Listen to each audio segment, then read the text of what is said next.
Kalimera. Good morning, everyone. We are going to do the presentation and this session in English. I hope you're comfortable. Welcome. My name is Ilektra Kouloumpi, and I am a senior expert in post-growth economics at Doughnut Economics Action Lab. And I have together with me two very dear colleagues that I have come from Copenhagen and Bad Nauheim in Germany. Jakob Rask. You wanna say your name? Hello, I'm Jakob. Very good to see you. It's my first time in Athens, and yesterday I saw Acropolis for the first time, which was, of course, a big experience. And I'm delighted to be here and to talk with you about the work that we've been doing in Copenhagen for some years. Hi, everyone.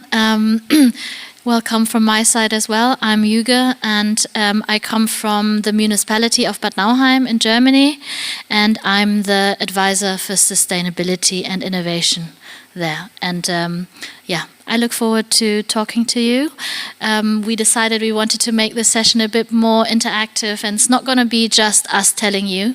We would like to hear from you as well, so really looking forward to the session. Thank you.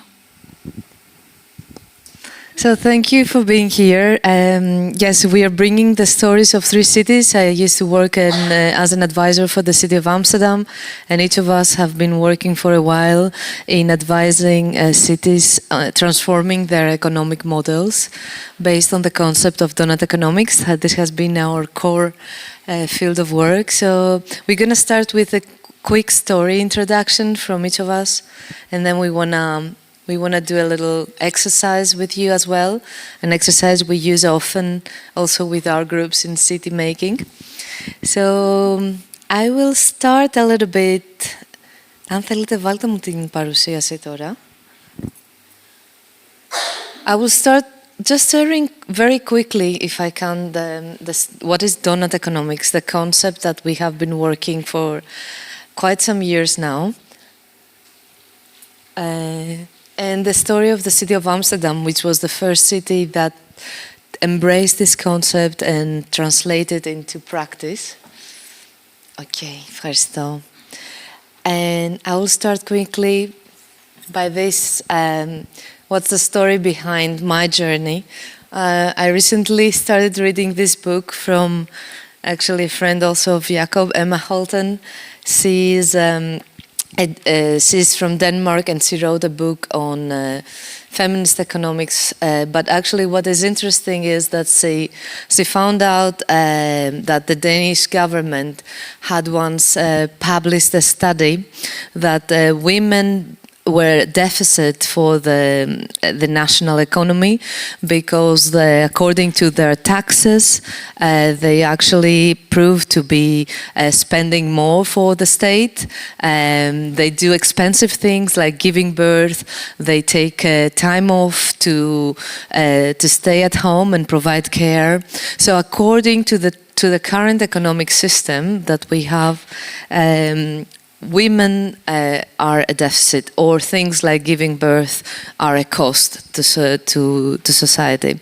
So there is something fundamentally wrong that we have there, and this is not a new discussion. It had started early in time. It's back in 1968 when Robert Kennedy had shared his opinion about the gross domestic product and how it actually fails to describe and to measure the things that really make life worthwhile. But we are still working with the same economic metrics. We are still measuring progress and success in similar ways. And that's me somewhere there in Amazon in 2008, looking for genuine living and looking for maybe an untouched humanity and nature. I wanted to see how people live beyond traditional consumeristic models.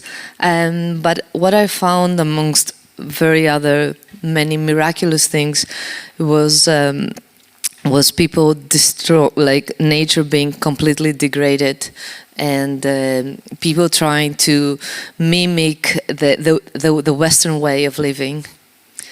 And let me go quickly. I started loving economics when I started connecting to the roots of it.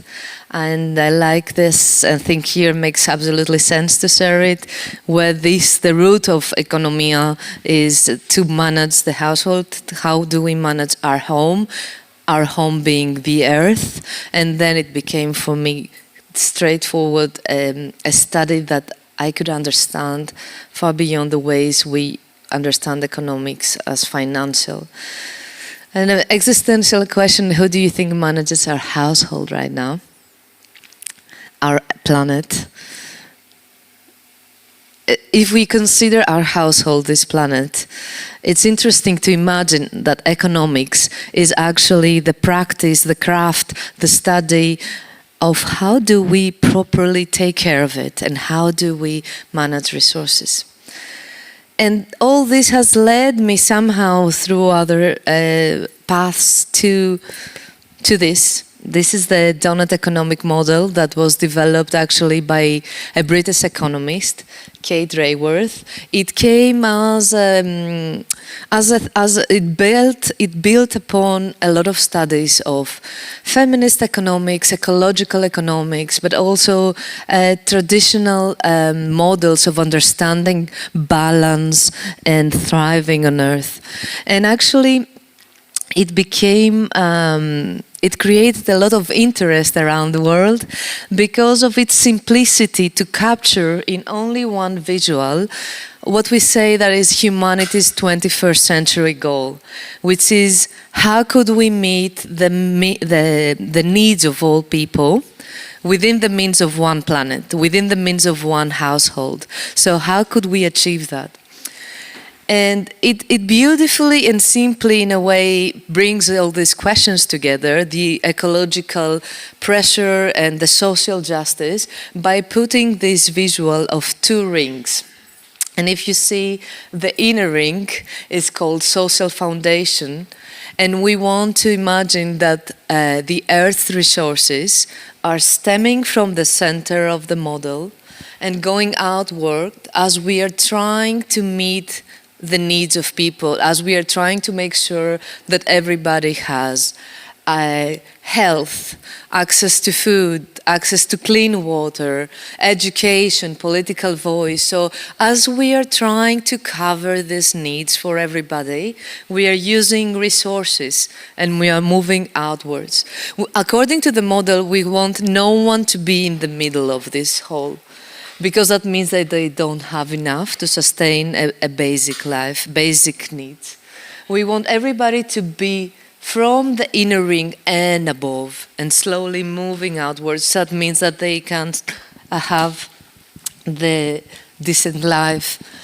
And however, as we're moving outwards, there's this ecological ceiling that actually represents the Earth's carrying capacity, and the scientists have measured that with 9 indicators called planetary boundaries. With these indicators, we measure how much the Earth is in balance, what is the capacity of the Earth to restore its balance and come back to provide and be in equilibrium. So as we're moving outwards, meeting our needs, we actually start pushing this ecological ceiling and moving out of it, overshooting, and creating, for example, withdrawing fresh water for our use, converting land for housing and farming, losing biodiversity species, putting pollution in and chemical pollution everywhere. So with this model, what we are looking at is how could we actually live between those rings in this green shaped space that looks like a donut, and it's the space between the social foundation and the ecological ceiling, the safe and just space of humanity. So it's a model that talks about moving away from traditional ways of understanding progress with endless growth, of trying to constantly growing our economies, but finding a balance instead between two rings, making sure that everybody has enough while we don't overshoot the needs of the planet, the capacity. And actually, this is how we are right now, and the latest measurement that I need to update is even worse. These red wedges that you see show how much out of balance we have brought the planet, how much we have overshoot in these different dimensions, in these different metrics.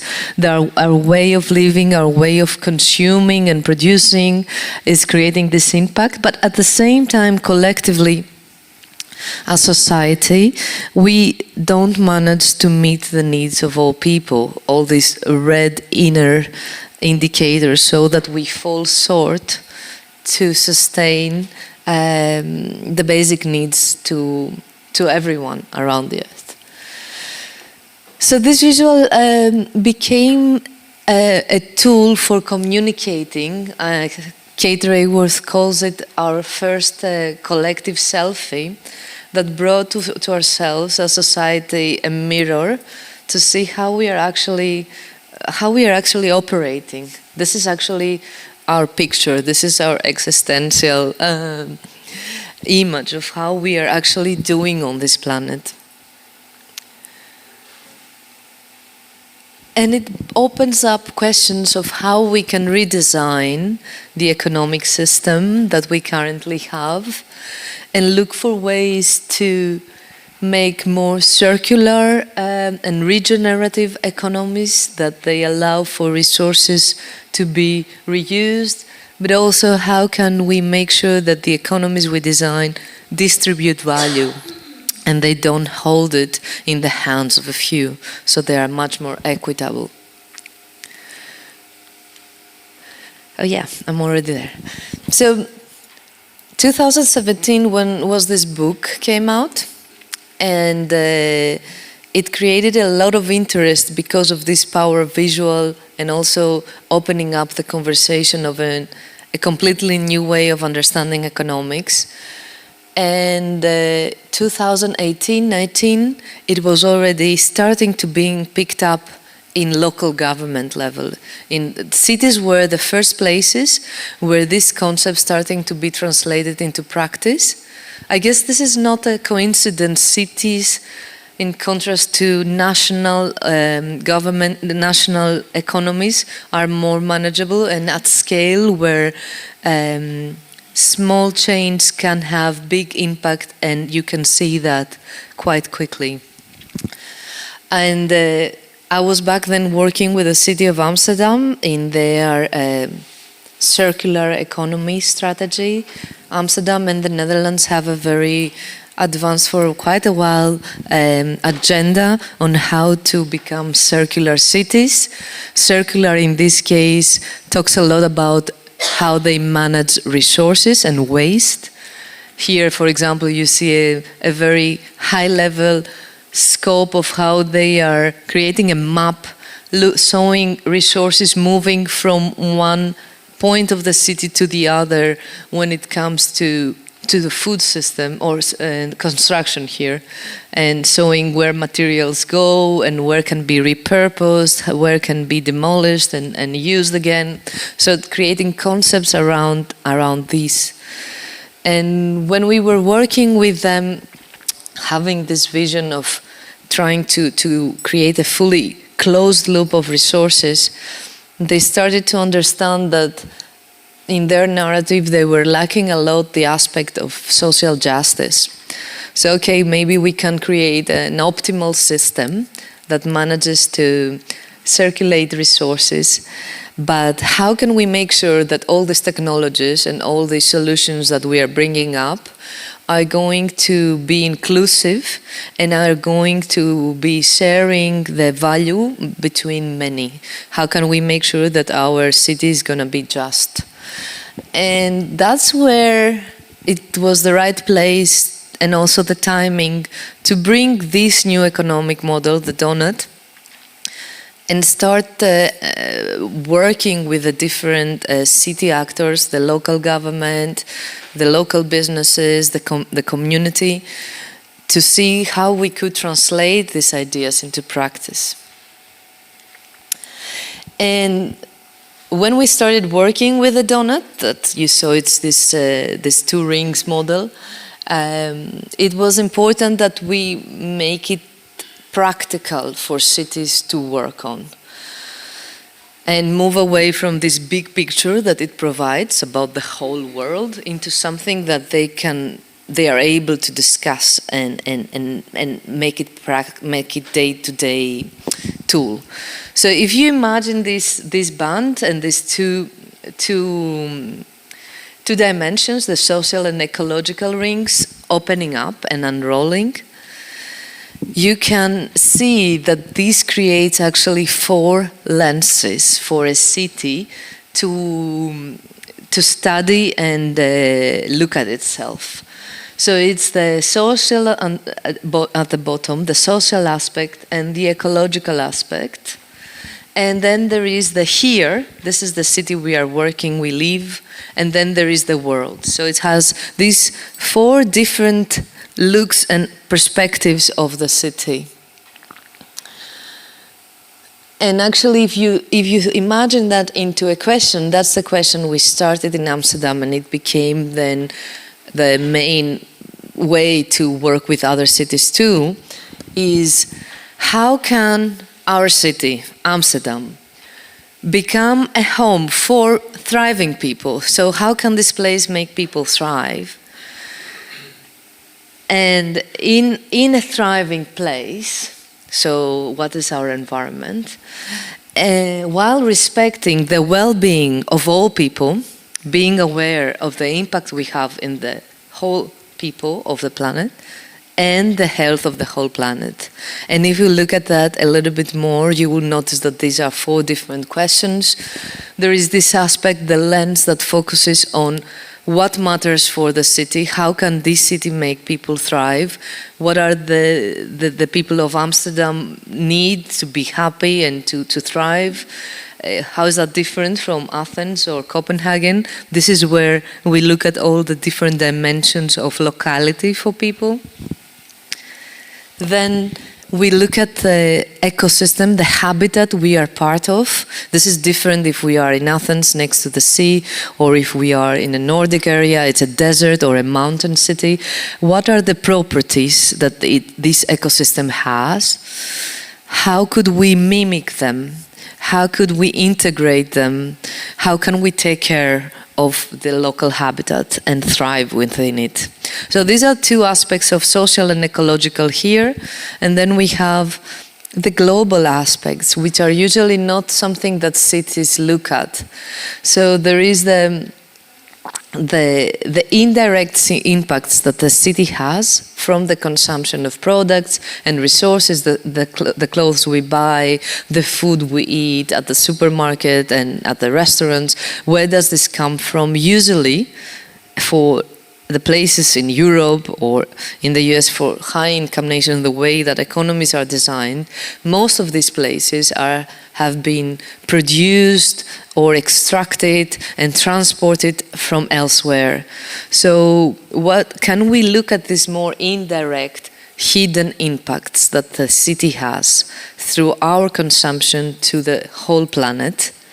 And similarly, who are the people that were involved in the value chain and in the production of all the products that we use here in this periphery, in this locality, but actually they are impacting the lives indirectly of all those people that were involved to make them. So starting with this, we created a long journey of co-creation it had to be bringing different people of the city together to understand the big picture and have conversation between different themes and dimensions. We looked on how to integrate social and ecological benefits when we design strategies. For example, how can a strategy about housing could have positive impacts on health or gender equality? How do we design taking into account gender equality, climate, air pollution, education when we are creating strategies on housing, for instance? And we moved forward with bringing more people in the conversation. These are like practitioners and businesses that they bring their knowledge from the ground. We developed a whole measurement tool based on these 4 lenses that helps the city to measure their progress beyond just budget and money. So how do we do in social and ecological indicators? How do we progress? And what is our impact on others? And we worked with 3 value chains: the food, consumer goods, and construction. And I'm gonna be quick now just to give you an example of a food strategy that we developed. Amsterdam was trying to, one of the principles was, how can we shorten the food value chain? So let's bring food closer to the city, try to shorten the value chain, eliminate food that comes from very far away. So create areas in the city and around the city that allow for food production, create links between producers and residents, and more education and campaigns for how to grow your own food and have healthy food diets. I'm gonna move quickly because I think I moved. And then there was a whole, at the same time, coalition that was built from the bottom up of the community. A lot of different community groups and businesses came together to create and support the city in this journey of becoming a city that lives within the donut. That was a great timing and momentum that happened. And so there were parallel activities. On the one hand, the city was coming in with a strategy, and on the other hand, there was an organic network of actors that was emerging from their own self-organization.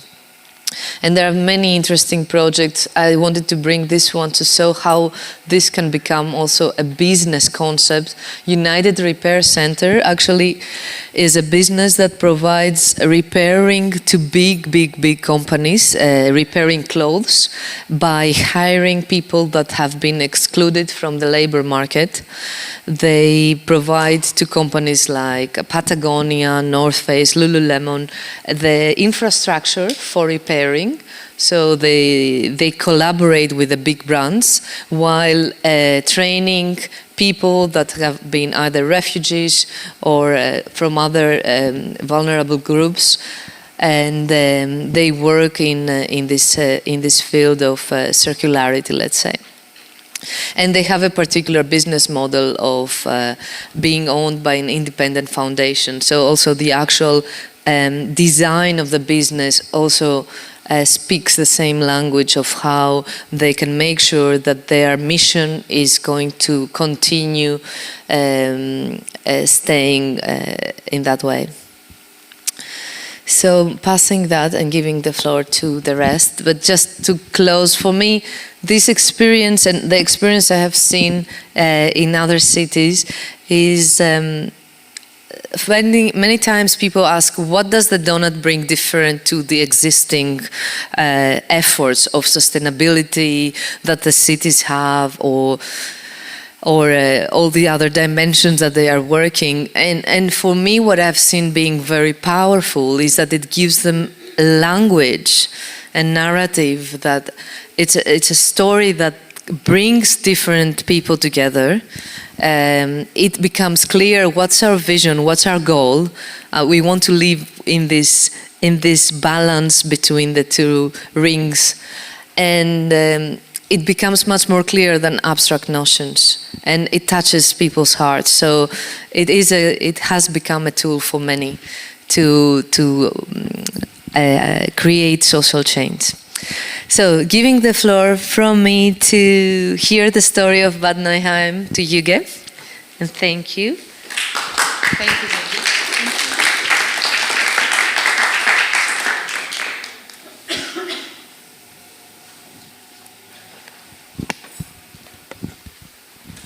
Well, thank you, Ilektra, for this really comprehensive introduction into the Doughnut and the way it's been implemented in Amsterdam.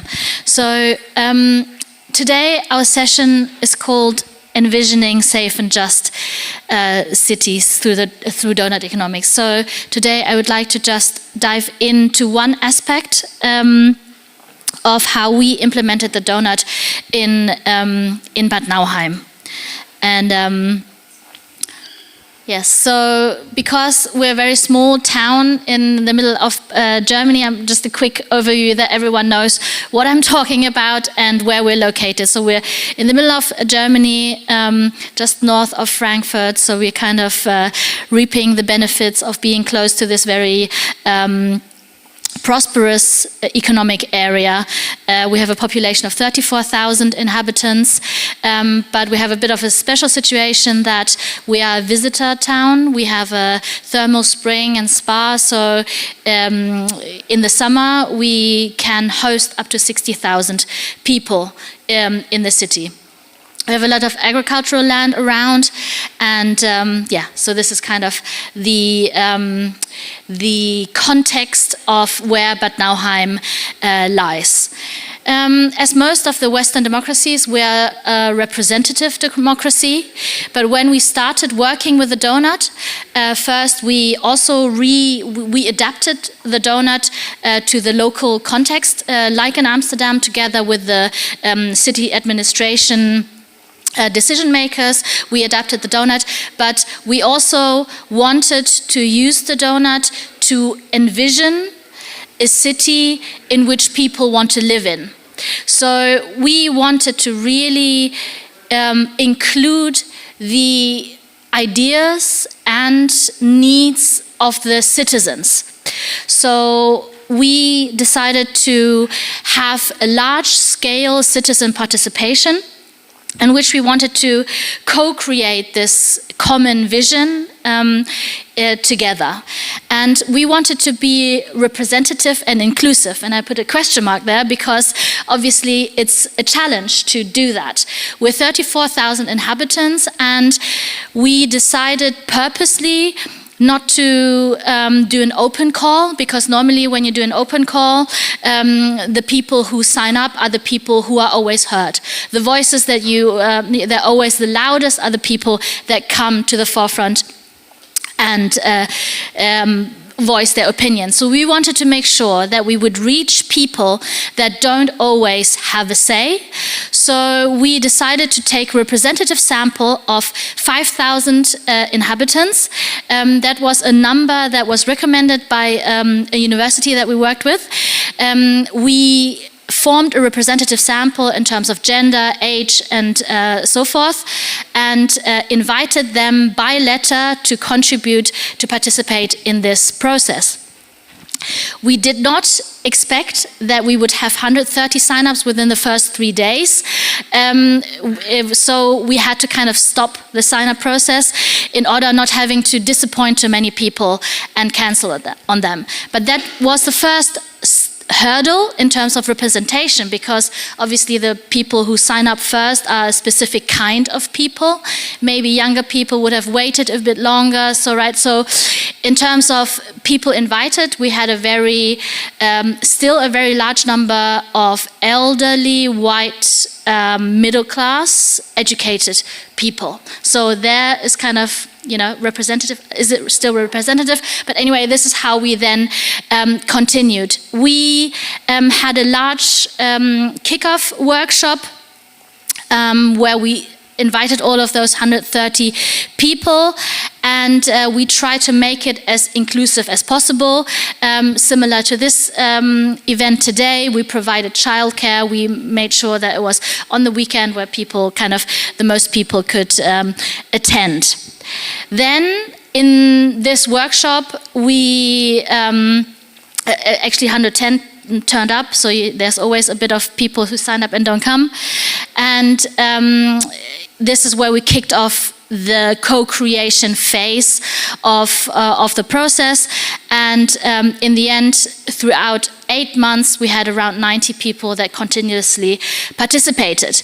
But that wasn't all. So we obviously had those 90 people that we co-created specific measures with, but during the same process we had different feedback loops with different stakeholders, which include the local businesses, which include the local NGOs, and at the end, when all the measures were created, it went out again to the entire population. So we had an open online participation where all 34,000 inhabitants could then feedback on all the measures that were created. So this is kind of how we try to be as representative and as inclusive as possible.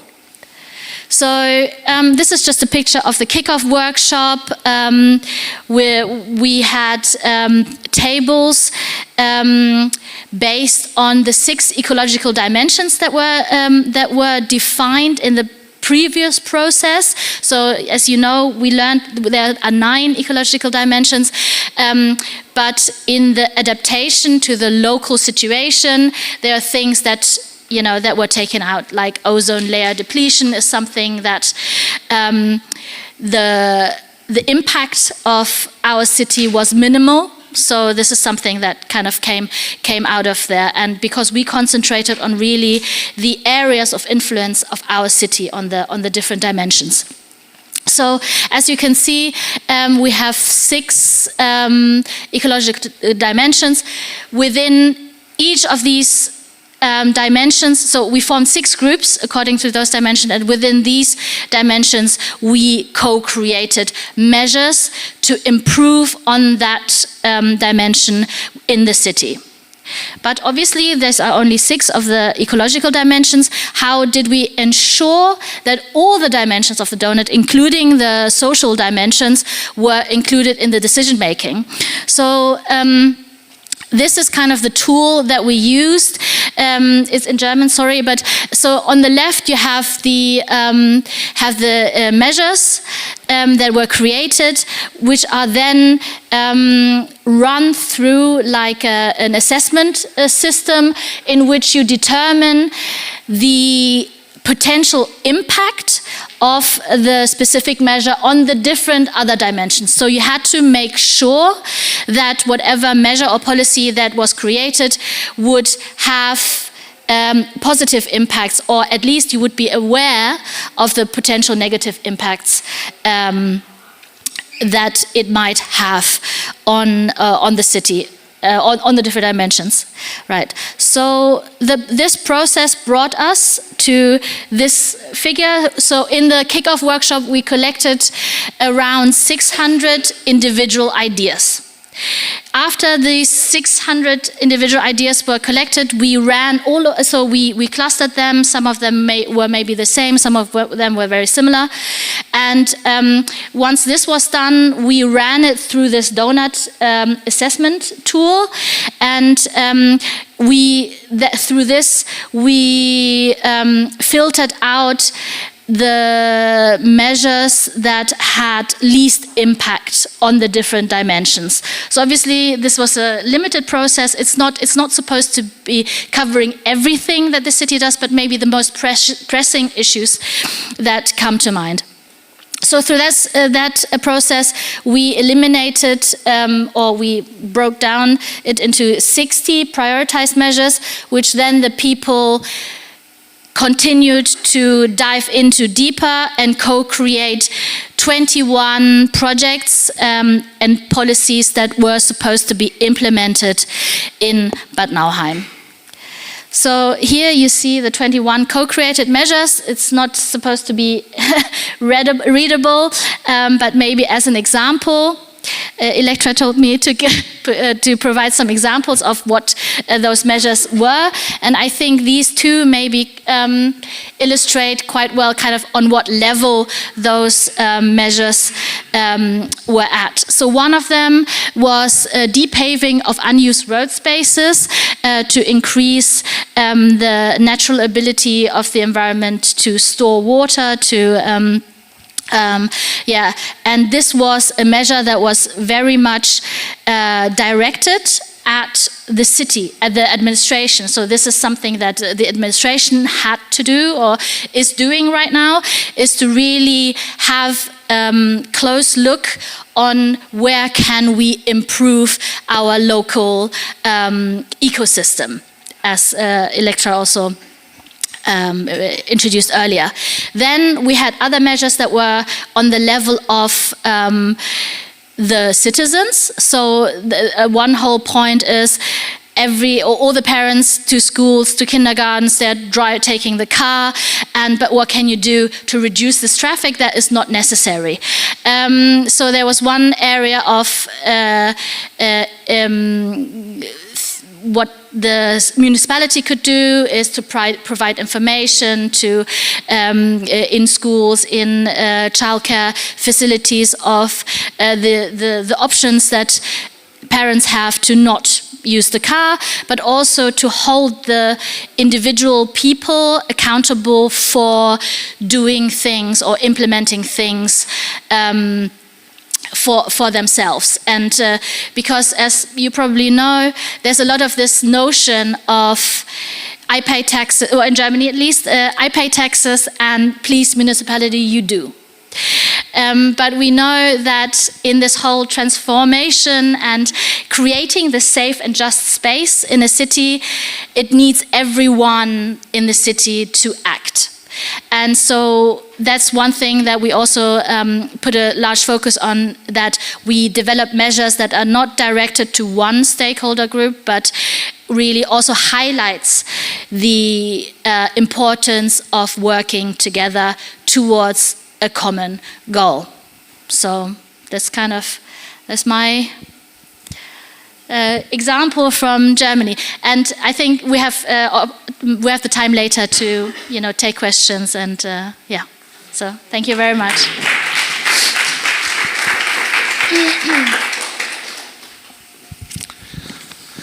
Thank you.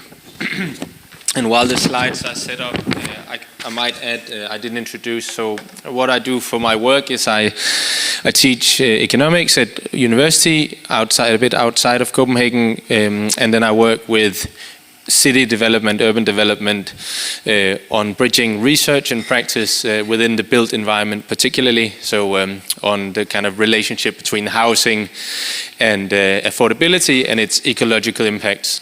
In a way you can say it's the perfect donut problem, because I work with the question on how do we house and create homes for everyone within what the planet can sustain. Okay, let me just see if this works. This is me in 1989. I was born in Copenhagen. It was the few months before the collapse of the Berlin Wall. So I was born into a world which was crumbling and a new one which was emerging. It was also the year of the creation of the internet.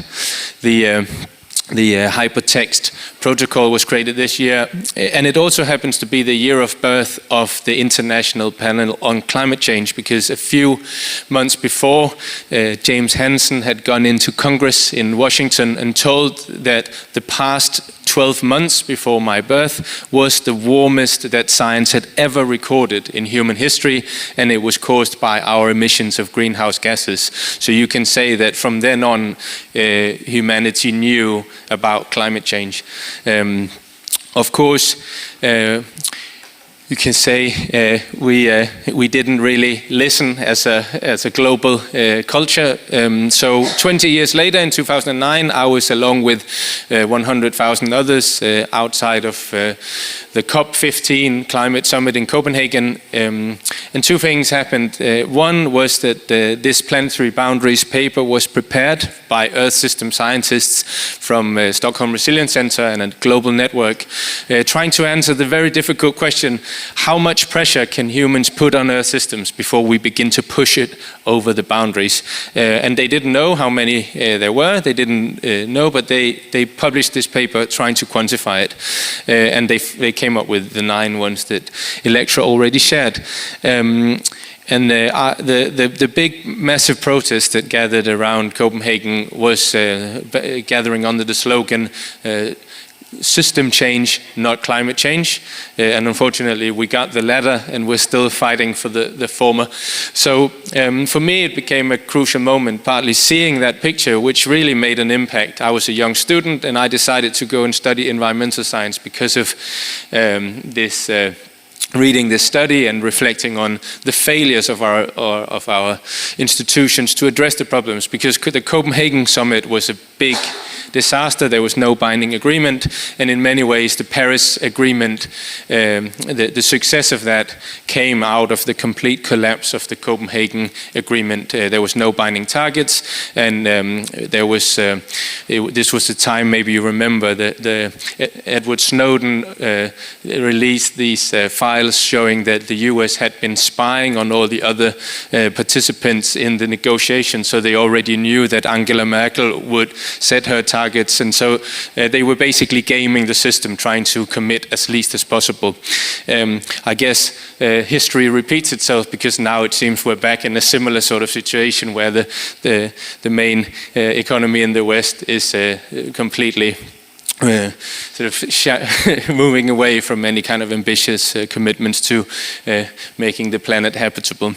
So it seems a full circle. But anyways, this is the context from which I got interested in Doughnut Economics, because inside of Bella Center, this also, the reason it failed, it became clear to me, was that it was framed in the language of economics from an understanding that climate was a kind of problem which was like a win-lose, or about gaining who pays the price, who takes the cost. And in a way that the whole discussions were framed in a way that all the countries were trying to see if it was possible to sort of get away with not contributing, which is from a planetary and ecological perspective, of course, is the wrong sort of idea, because in the long run we all suffer from this, but of course in the short term the costs and benefits are not evenly distributed across the world.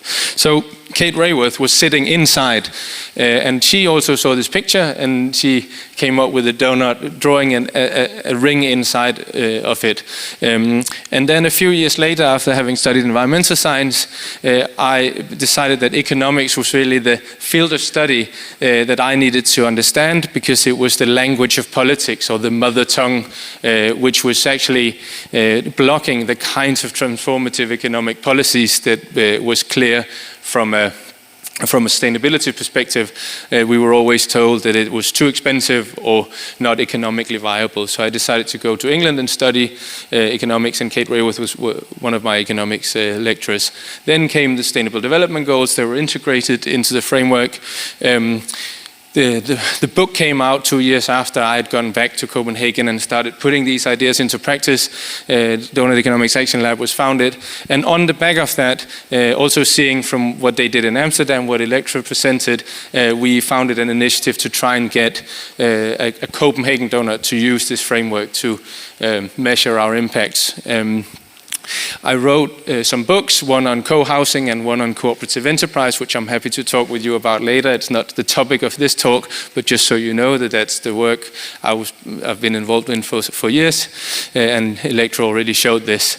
So what I'm going to share now is a bit more sort of the context of our work. But before then, I just wanted to sort of take a look back and see where does this idea of planetary stability actually comes from, because yesterday we went up to the Acropolis, and you can imagine that 5,000 BC, when they built it, that actually the kind of climate stability that we've had for the past 12,000 years, it's called the Holocene, that's the stable, healthy state of our planet's climate that humanity has known for the past 12,000 years. And if you look at where climate science is telling us we're headed, right now it's towards 2.7 degrees or even 3 degrees, which means that we would be outside the temperature band that humanity has known for the past 200,000 years. We're moving out of that safe space. So that's what defines the planetary boundaries. So it's wild to imagine that actually we're leaving the kind of conditions that the people who lived here thousands of years ago were enjoying. And we have already left the Holocene, which they call it. So yesterday we walked up and we walked past this temple who you might recognize. This is Hygeia and Asclepius, the gods of health, of course. And for me, health is really the important word in thinking about the kind of economy that the Doughnut is trying to aim towards. Another way of thinking about the planetary boundaries is like the vital signs of the planet. So when we go to the hospital and if we're in ill health, you know, what we're measuring is like our oxygen levels, our blood pressures. And you can think of the whole planet as having these sort of vital signs. And if there was a doctor, if we asked Hygeia to kind of diagnose where we're at, she would say that our blood pressure is way too high. So it doesn't mean that we're going to die tomorrow, but it means that if we don't reduce our pressures, we might have a stroke. So the way I like to think about what we're trying to do with Doughnut Economics is to try and imagine a kind of safe way home, or a descent which is attractive and desirable and presents the sort of kinds of reductions in production and consumption that we know we have to make, but present them and imagine them in a way which actually seems realistic and desirable for people.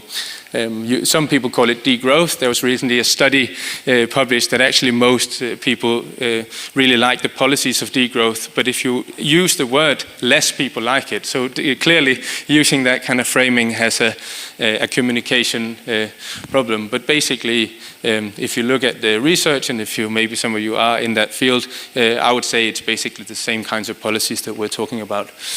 So by now, many cities across the world works with Doughnut Economics. The first was Amsterdam, the second was Barcelona, and the third was Copenhagen. So we thought, oh, is this going to be alphabetical? But luckily it wasn't, but we were very inspired by Amsterdam and Copenhagen, and I think there is a thing with cities, there's a kind of healthy competition. So Amsterdam and Copenhagen for decades, or even centuries, have had this kind of competition. We're both naval cities, and we used to be at war at one time or another, and it's sort of very kind of similar. So when we saw that Amsterdam was doing this, we didn't want to miss out, so we also had to do the Copenhagen Doughnut. So it was quite a slow process. There was an overwhelming majority that wanted to commission a kind of report. We already do these yearly these status reports. So the decision was made to kind of turn the already existing status report into a Doughnut portrait, adding some of the elements that we didn't already report upon. So we also did workshops like Ilektra and Yuge showed. This was quite a key moment for me. This is Catherine Richardson, who is one of the lead authors behind the Planetary Boundaries paper, who joined a big event where we tried to take stock of where we were as a city. So now we report every year across the city on the Doughnut. This is some of the data. As you can see, in the middle bit, we still have lots of social shortfall, and that's because we chose particular measures which are more sort of drawn from the already existing policies. When you look at the national Doughnut, the studies across the world, Denmark is one of the only countries where the kind of middle bit, our social goals, are completely full. That's because using the Sustainable Development Goals, we're actually, we're relatively well off. Except now, inequality has risen to a level that means that actually there's a small red wedge even on that.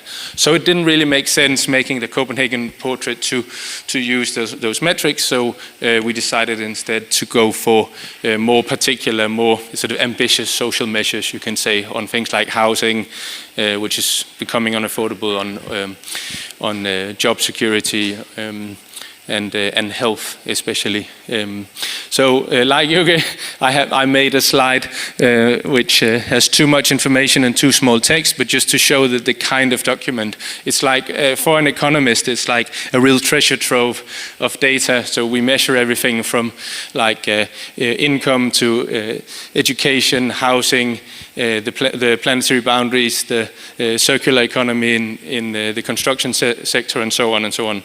So it's a 160-page document, which of course most people don't engage at that level of detail, but it's very useful to inform policy discussions. This is the building where I now work, which is the home of the Danish Architecture Center, and all of our work is sort of framed around working on how do we solve the big problems of cities, because we know that cities are one of the main sort of emitters of carbon and one of the key drivers of ecological destruction. The building industry accounts for 30% of CO2 and half of the waste in EU. So it's a huge problem for a thriving future to have this kind of pressure. So that's the main work that I'm working on now. So I brought some examples. This is Doughnut for Urban Development, which came out of a collaboration between mainly Danish universities and companies and Doughnut Economics Action Lab. Trying to sort of scale down on a sectoral level, what would it mean to build within planetary boundaries? And the kind of key message is that for a country like Denmark, it's really not possible because we've already used our fair share of the carbon and ecological budget. So where does that then leave you? This material is all online and it's open source, so you can look into it if you're in that field. But these are some of the project examples. We did manage to, there is a project which managed to have the lowest possible carbon footprint of like a new built house, but even then that's still beyond the budget. So that kind of shows you how difficult it is when you apply these absolute sustainability limits, because we've waited for so long and left it until last minute to start addressing these things. But still, it might be a valuable exercise to think about what kind of construction methods could bring us down as low as possible, and generally the Danish building industry has been quite successful at that. So these are some of the recommendations that came out of that, which is not very surprising. The very big discussion right now in Denmark is around this, to reuse existing buildings. We have the European we're ahead in terms of square meters per person. We actually have, I would say, more than enough space, but the problem is that it's unevenly distributed. So housing in Denmark is more of a problem of distribution than a problem of production. I don't know how that is, if it's similar here. But if we are to transform the existing buildings, maybe we could transform office buildings or unused former kind of industrial buildings into housing with a much lower footprint. So that's the Doughnut for Urban project. And the big discussion now is like around should we have a building moratorium, a stop on new build in Copenhagen, to unleash these sort of forces to focus more on retrofit.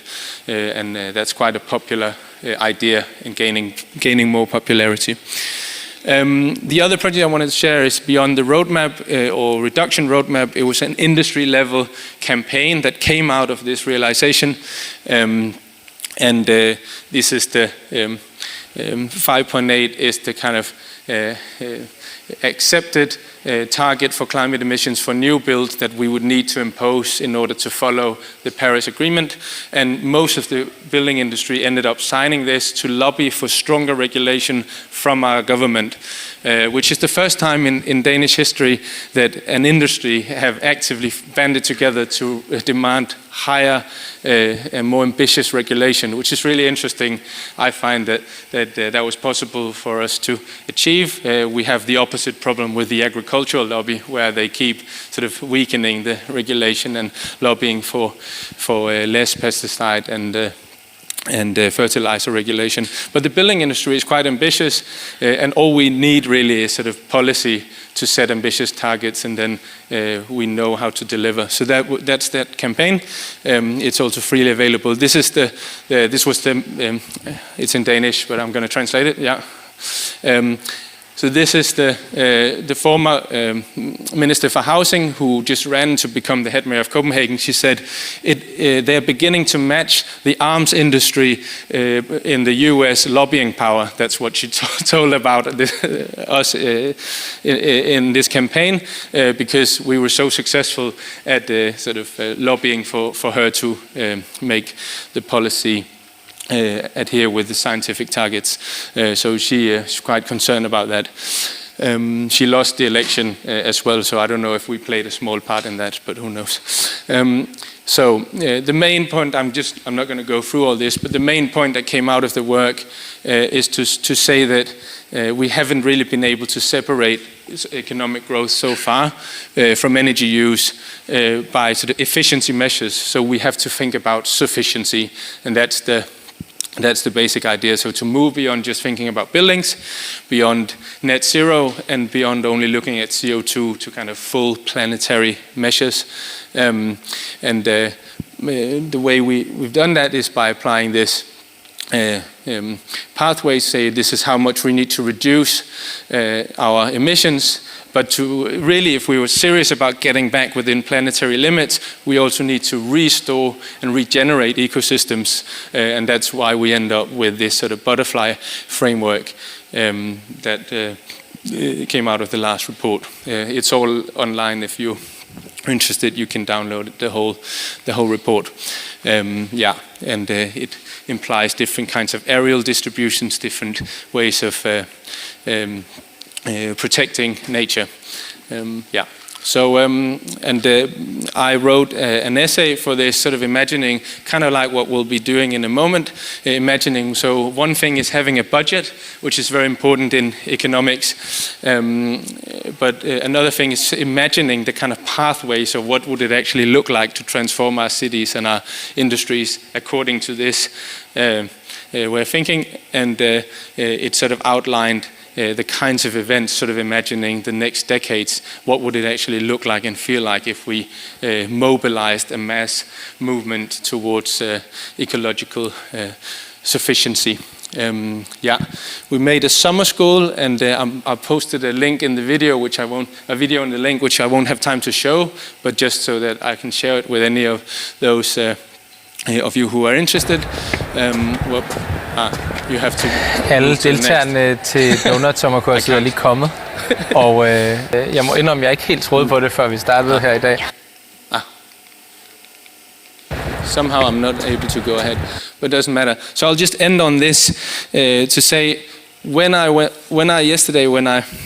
went to Acropolis, I realized when I teach economics, I always start with what Ilektra shared, which is where does the word come from? And obviously it comes from Greece, from Xenophon, who said it's household management. But there was also another book on economics, which was Aristotle's. It's the Nicomachean Ethics. And in that he distinguishes oikonomia from krematistics.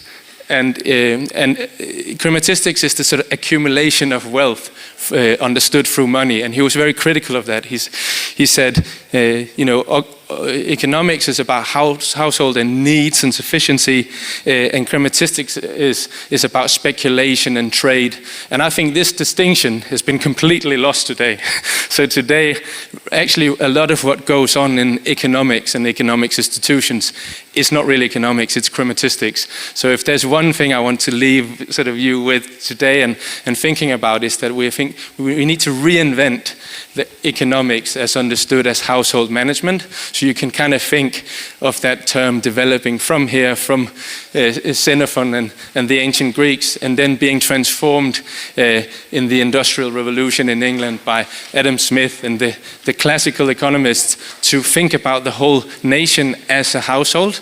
And by now, what the Doughnut is challenging us to do, what the Planetary Boundaries is challenging us to do, is to think of the whole Earth as our home, as our household, that we, if not manage, at least need to respect and learn how to stay within.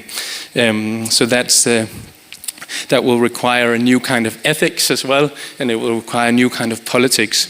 And that was what I had to share now. And Ilektra will tell us what's next.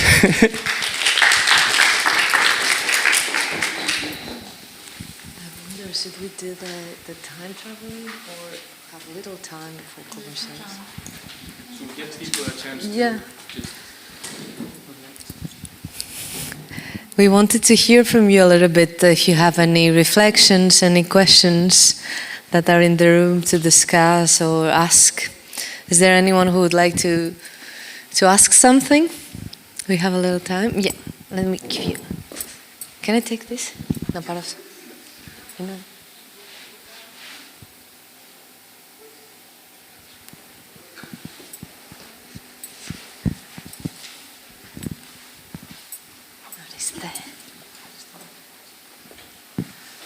First of all, thank you for your presentations, and I have two questions actually that any of you could address, I think.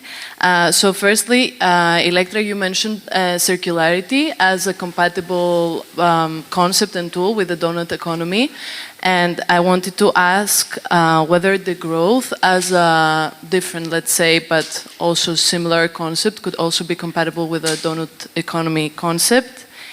And another question that I have is, for example, you talked about like systemic change, and systemic change really needs from us to question a lot of things that we take for granted now.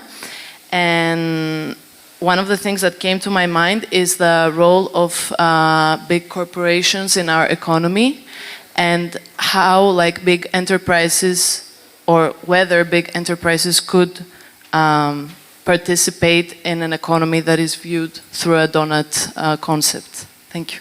These are good questions. So to repeat, the first one was, what's the link between Doughnut Economics and circular economy, as well as degrowth? These were mentioned in our presentations.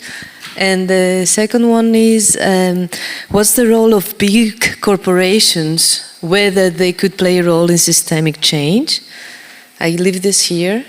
I will start with the first on the circular economy and give you the floor to you so we can have a discussion. I can talk about companies. You can talk about both, but yeah. Yes, indeed. In my presentation, I saw how circular economy became somehow an entry point for the city of Amsterdam to start integrating more the concept of Doughnut Economics. And I can take a little moment to discuss that. Circular economy is a concept that is very much focusing on how can we eliminate waste. Practically, with technologies, with recycling and repurposing types of processes, allow us to create a system that mimics nature and doesn't have waste. When something dies, becomes food for something else, and we keep on having this kind of circular loops, as we say. What I had also mentioned in the presentation is that the big difference with Doughnut Economics is that it brings forward the aspect of social justice. Many criticize circular economy as a concept that is a bit technocratic, as if we could practically with technology create a perfect system that circulate resources, but we can keep on having capitalism, therefore keep on producing and consuming at the same speed, as long as we can recycle and we can create business models that allow us to repurpose. So the big difference is that Doughnut Economics speaks about the way value is distributed and creates ideas on how we can meet the needs of all. So it's a very different conversation. And that's where the aspect of degrowth comes. In the countries, in the places we have worked, like Amsterdam, Copenhagen, where economies are massive and they have big purchasing power and actually are places that have a massive impact, a massive imprint on the planetary boundaries, as we say, a big pressure on planet because of their consumption power. In these places, degrowth is an option. In Doughnut Economics is not named like that, but we do speak about how can we do systemic change and reduce the consumption patterns. And then there is the conversation that Jakob brought up, whether degrowth as a concept is appealing or creates immediate fear and repelling activities, because we are not used to understand, we associate degrowth with something negative. But these are concepts that are in the same space. I hope you understood a little bit how they sit next to each other. Yes, thank you, Ilektra. I actually want to add one thing, because everything that Ilektra said is exactly kind of how it was a good positioning of things. One thing I would like to add is also that obviously in terms of Doughnut Economics, one of the big claims is supposed to be regenerative, right? So you have the circular, you don't want to, less waste or no waste, so do less bad. But really, Doughnut Economics goes one step further into doing good. So being regenerative by design. So coming from doing less bad, also this notion of net carbon neutrality and stuff, like really go beyond the thinking of stopping when we've stopped doing harm, but actually moving towards doing good and designing that into how we do things. I would say I agree with what's been said. Another way that I think about it is the donut as the picture really is a goal. It's a goal and a measure. So it tells us where we want to go. It doesn't tell you anything about whether it's possible or how to get there. But that's so. When Kate Raworth came up with the idea, it was out of the question, she was working at Oxfam, it was based on the question, what should our position be on economic growth? Oxfam is a global organization, so, and the way she put it is, it's like staring into the face of the Medusa. She was completely paralyzed by this question, because the answer is, it depends where you begin. So if you're in a country like mine in Denmark, it's pretty obvious when you look at the data that we need to drastically reduce our pressures. But if you're in a country in Africa, if you're in a country in Asia, it might be that what progress looks like also for the next 10 years will show up as some kind of growth in GDP, even though we all know GDP is a very poor measure because it lumps together good and bad. So I think that's the difference, you can say. But definitely in sort of highly industrialized countries and economies like ours, I would say the difference is that then we need to sort of spell out a degrowth pathway to move towards a safe and just space. That would be sort of the way I think about that. And degrowth as a field of study has a lot of really significant decades of research into how that could look. And then in terms of companies and systemic change, that's why I did the work on cooperatives and different ownership structures, because I really think that the key design problem in the present sort of economic system is the company design is based on the fact that in our present economic system, which is capitalist, it's completely possible to get ahead by externalizing ecological and social costs. In a way, burden shifting is the main economic strategy. It's the way you accumulate profits. So there is you could say there's a design flaw of our economic system, which then translates into a design flaw of many companies. So it seems that we need to sort of completely redesign that, and who knows if it's possible within the existing economy, how far you can get. But at least if you look across Europe, the examples of companies who have the best sort of social ecological effects usually are governed and financed, owned in very different ways. So that's why I think that's an interesting space. And we have colleagues working on business design within Deal and broadly, if you're interested in that. I would say simply the answer to your question, if big corporations can be part of such movement or systemic change, the answer is no, as long as they are designed in the way it is.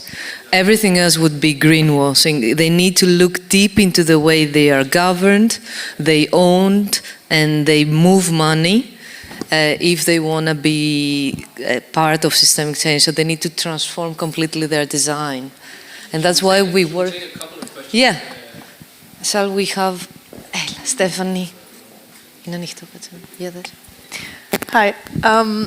Connecting to your question, I founded a zero waste consultancy, and we actually support big corporations to turn their waste into value and to operate within planetary boundaries. And so now my question is, how can I, as a business owner, participate with Doughnut Economics, and how can I take a first step to actually integrate what we're doing to the Doughnut and then help businesses to transform? So the question is how you, as a business consultant, working also with businesses, could start bringing this concept into practice with them and support them, or yourself in bringing them into the Doughnut. I hold this one, and maybe we take another one. Ella, Maria.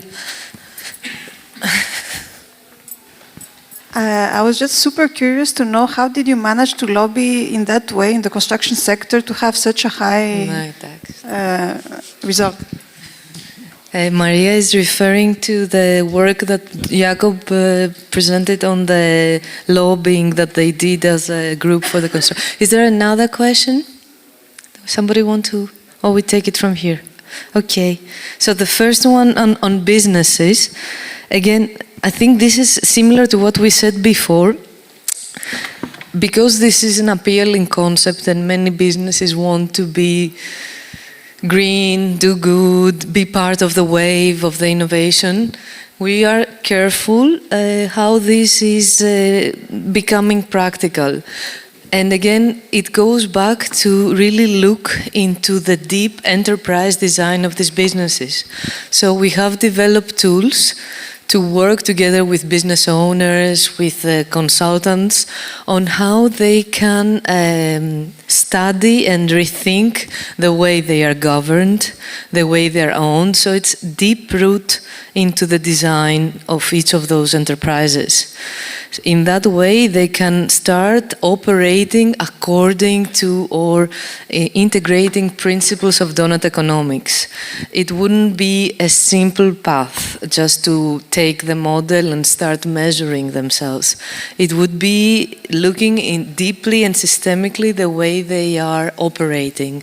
And this is work that, if you noticed a little bit, I touched upon on how businesses can integrate their mission and their purpose in the way they are designed, in creating stewardship structures owned by many so that the value they create can be distributed to many, having a clear, let's say, 50% of their income being returned back to their purpose. So create different financial and governing models that lock their mission so that they don't get back into a traditional capital and also investment mechanism that they're usually locked in with shareholders and all that. So it's a process, and I'm happy to share with you some of the tools if you have the possibility to have these discussions. Okay. And the second one was by Maria and. I can try and answer. It's a quite a good question that requires a longer talk, but which luckily exists online, so it's no longer up there. So if you're interested, I can share the links. So my colleagues who was spearheading this work are writing a book about how the history of it. But basically, the key elements was one. If you look at the building industry in Denmark, it's very driven by engineers and architects. So, and there's a great deal of very good work on life cycle analysis. We have very good studies on that and institutes working on it. So quite good at quantifying. And if you do those kinds of calculations, it's very, very clear what is needed to be done to stay within what science tells us is our budget. So in a way, the case. The logical case is very clear. So a growing sense of tension has been growing within that community when we then look at what we do. Then we also, like I showed, we actually have for decades known how to build with a much lower carbon footprint. The only reason it doesn't happen is that at present our regulations is so unambitious that there's no economic incentive. So the companies who have been spearheading this work and development just got really frustrated saying, we're never asked to do it. We know we can do it. We know we could do it economically viable. The only reason it's not happening is that there's no policy pressure. So there was a small group that formed and sort of started, and then then adding to that is sort of the effect of peer pressure. So once they started to say, okay, we are lobbying for this, of course in the beginning they seemed like a small isolated group, but the more you got to sign, and that was very sort of, that was consciously designed as a tactic to try and get as many on board as possible early on, because suddenly it tips. It's this idea of social tipping points. There comes a certain point where you don't want to be standing outside saying, actually, we don't care about science and we don't care about climate collapse. That looks very bad. So you kind of get this sort of peer pressure dynamic, which is sort of similar to, I think, the success of why many places and cities started to say, oh yeah, we're also looking into the Doughnut, when they saw other mayors doing it or other citizens groups. So I think, yeah, peer pressure and then kind of scientific rigor. And I think there is something about the kind of the field of engineering and architecture which appeals to people who want some kind of sort of logic to what they're doing, and who are just frustrated at seeing that what they're building is actually, they're not proud of what they're building. Of course, there are parts of the building industry in Denmark which produces cement and rock wool, which is two big other companies, which has been fighting against it. So it's not to say that there's no tension there. I would also like to add that I think in the experience also of Amsterdam, that's what I read is like there's always this notion of when we put policies in that restrict businesses on how to do things, or standards in that is kind of restrictive, or you know that there would be something negative, but actually I think in Amsterdam it had the effect that actually the businesses were saying, oh yeah, it's given them a reason to innovate, to think differently about the sector, and it actually didn't create this understanding that all of the businesses are now not doing any business in Amsterdam anymore, but actually it created this kind of competition. We're going to do it better. That's what I read. Ilektra, you probably know better than me. That that actually created a competition in terms of how can we do better to meet those new policy requirements. So it's I think as you say, policy is very important.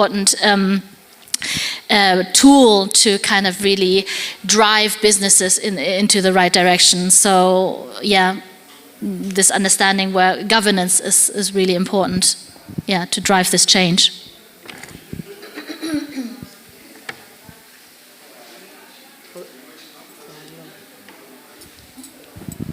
I think also, Maria, 25 years of these concepts having matured and a sector having experimented with things that they have become somehow mainstream, that they themselves now push for the even better. That feels a little bit very far away when we sit here. But yeah. Any other questions? Somebody would like to share something? Yes. Thank you. Thank you so much. It was really inspiring. I have a question. I'm an educator, so I wonder how this intersects with education, maybe on all levels.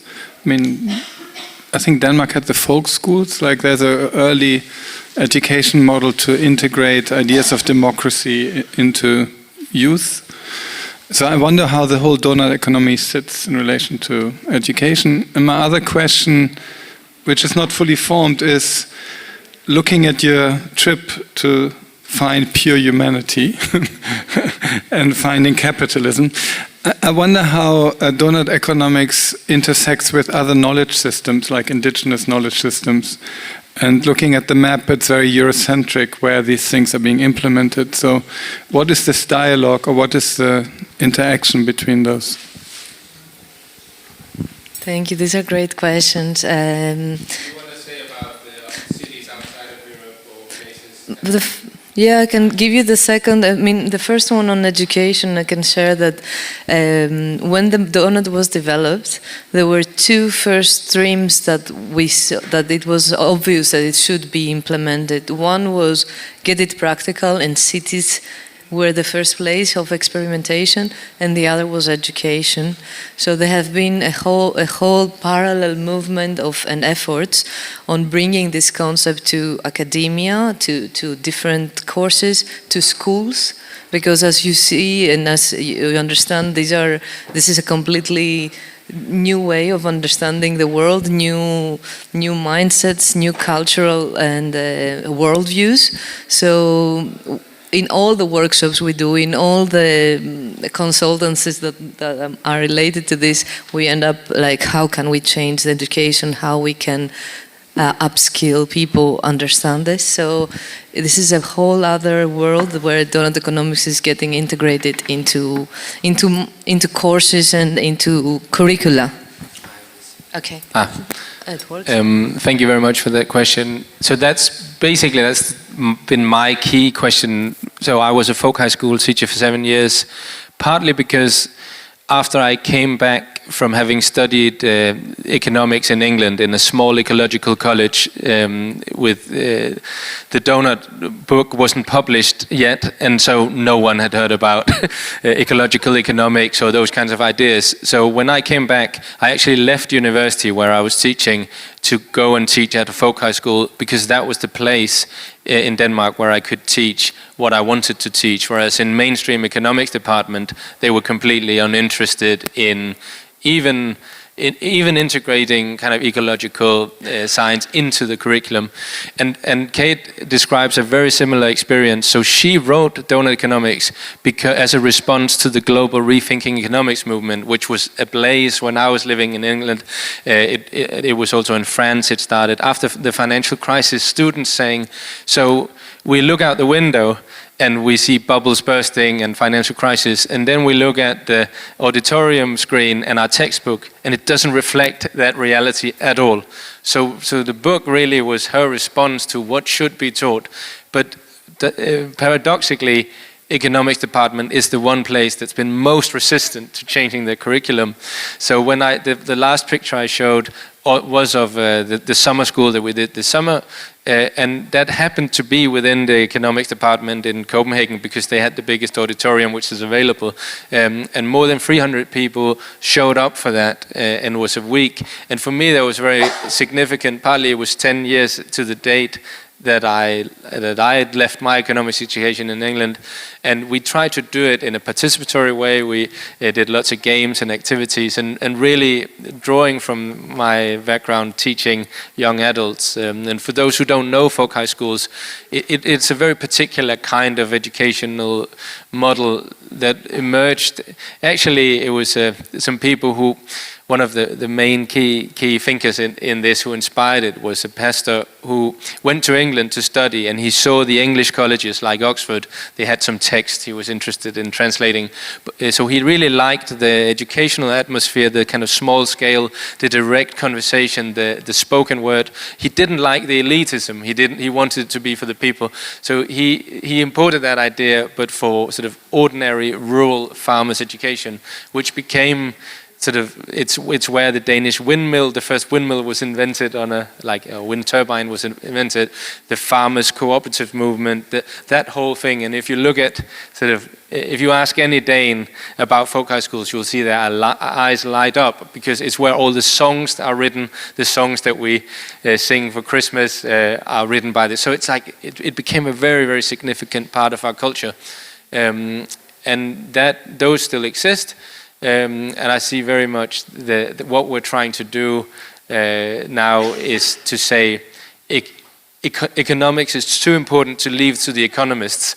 So you should teach it at any folk high school. You teach it at any school, and because it's about how we live. It's not just a subject of a particular sort of strand of academics. I mean, if you get me started on this, I'll go on forever. But so I'm happy to talk more about education afterwards. It is my main, I think it's the main underlying problem driving these things. Yeah. And very quickly on what you asked about the link of the model with indigenous principles. Yes, the model is not like an invention that came out of thick air. It just built upon classical visuals and notions of from buen vivir to how we understand balance on the yin and yang, always circular patterns. And so it was interesting. Kate explains it very nicely on the concepts that it was built to just create another visual that has been always there, but just now puts together those two ideas. It's really not an invention, but really kind of a language and an image that puts together things that we already knew very deeply, and just now uses maybe data and Western language to put it in this dimension as well, in the scientific realm.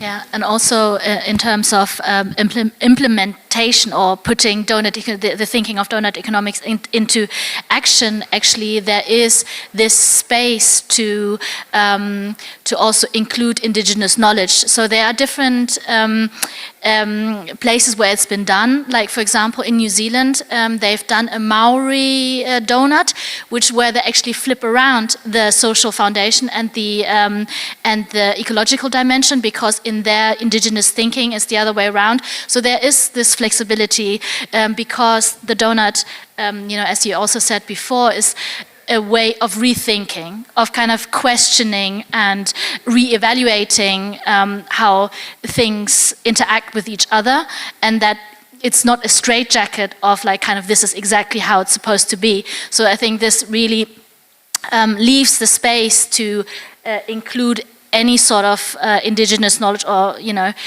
so yeah, it's very interesting. If you're interested, look into that Maori donut. Looks very different, but it's Okay, I'm not sure if anyone else wants to share a reflection.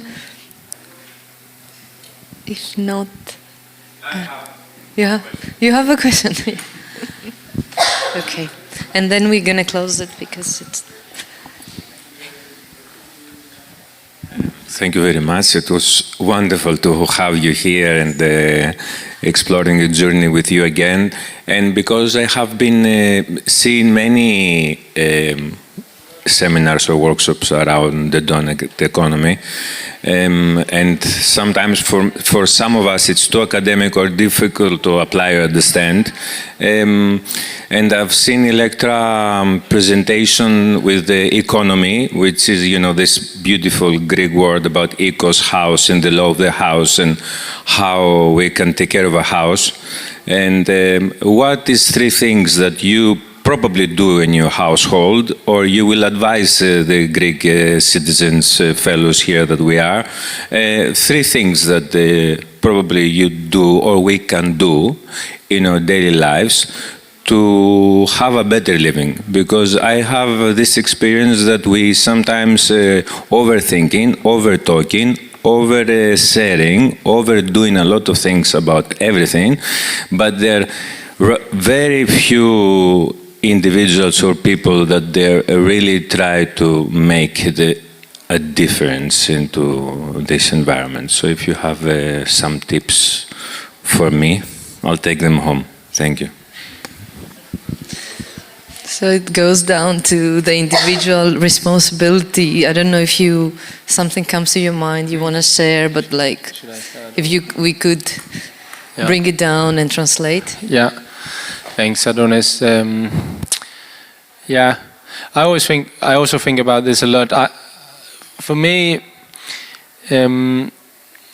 because I have a background in science, I think it's a work hazard to overthink, and it's definitely not healthy for you to think too much about the future in the present state that the planet is in. So I can relate to that.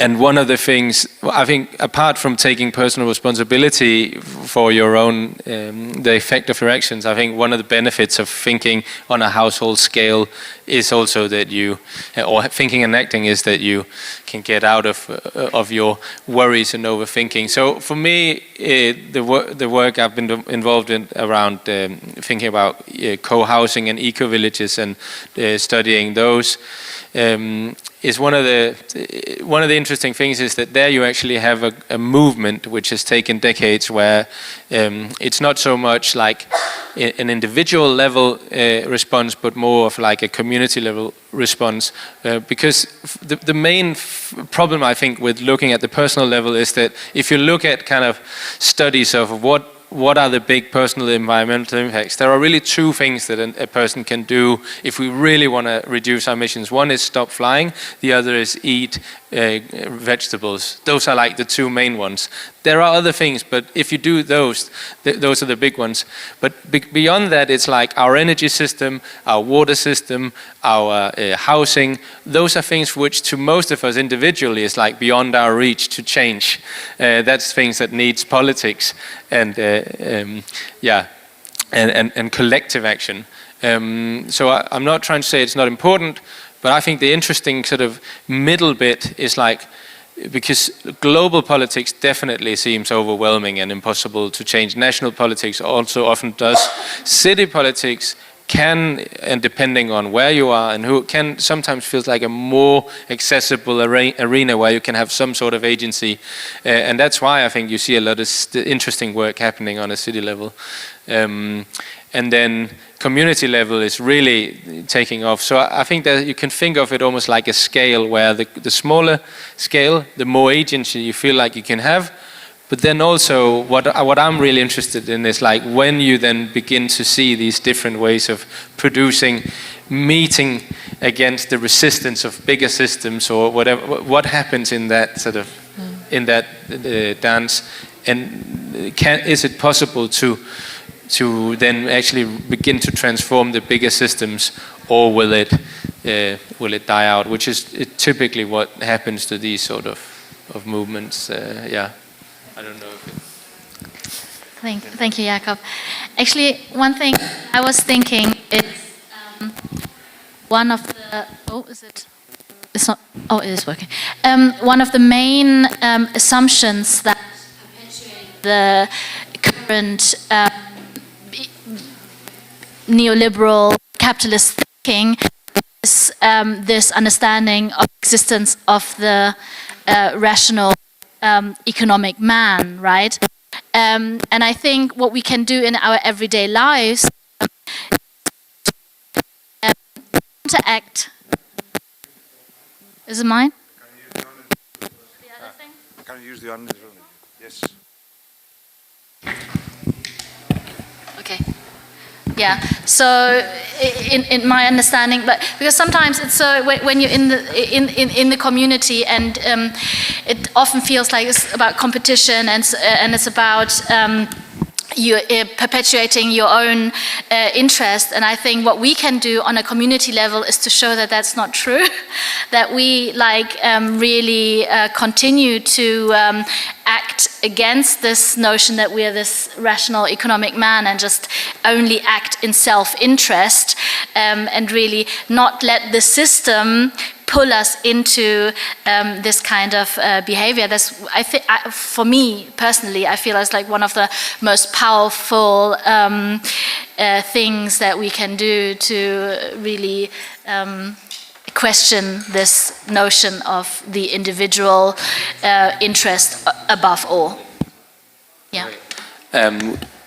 I know we need to end soon, but for me, it's a really interesting question. I want to add one more thing. So if you think of the criticism of GDP as a measure, one of the criticisms from example, feminist economics, and that Ilektra mentioned, a friend of mine wrote a really good book on that, is that GDP doesn't measure all of the value that's created in the household, in the home, which traditionally and still in most places are done by women. So like the child rearing, the cooking, all of that value is not accounted for. And in a way, I think if one of the ways we can think about this, if we begin to relocalize our economies and have production more in the household economy again, more food production, back garden things, more local electricity production, a lot of that activity actually will show up as a decrease in GDP. And of course that will create a kind of resistance from state and from central actors, because gaining more local sufficiency is a direct threat to kind of centralizing systems of power. And I think when I look at the world right now, especially on these latitudes, and I think what we'll see in the next decades is one movement towards an armoring of state systems, like either you're in or you're out, and a kind of centralizing, top-down, you get this, you don't, a kind of that sort of movement. At the same time, strategies which are sort of trying to break away from that, on moving towards self-reliance, but that strategy becoming more and more risky, because you're no longer sort of protected by in our case, the welfare state or the sort of central systems that have been supporting us. And probably, I mean, you've lived through this in Greece from the financial crisis. That was an example of where the sort of big European family, you're no longer treated as, oh, we're all in it together, but actually you're getting a lot of the sort of a lot of the stresses which comes from those sort of central systems failing. So I think it's a very interesting sort of conversation about how could we think about supporting networks of self-sufficient or community self-reliance, that's another way of putting it, in the face of sort of moving towards more and more central concentration of power. Yeah, and I've promised Ilektra that you would get the final word. Adonis asked, how can we make it simple for household? Think about what you eat and where you find your food, if you can grow it good. Community, organize, create community, be in community, act in community. Find political voice through community.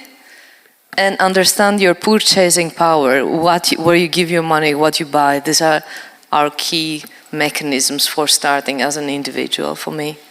So simple language would be that, what you buy, what you eat, and with who you organize and decide to live. Because as alone, we can't do a lot, but together we can go far. So with this message of simple language, I would like to thank you all for being here for this discussion, and thank my dear colleagues Yuge and Jakob, who came all the way to share their experiences, and we hope that these conversations will continue to exist in universities and cities and households altogether. So thanks everybody, and enjoy the rest of the conference.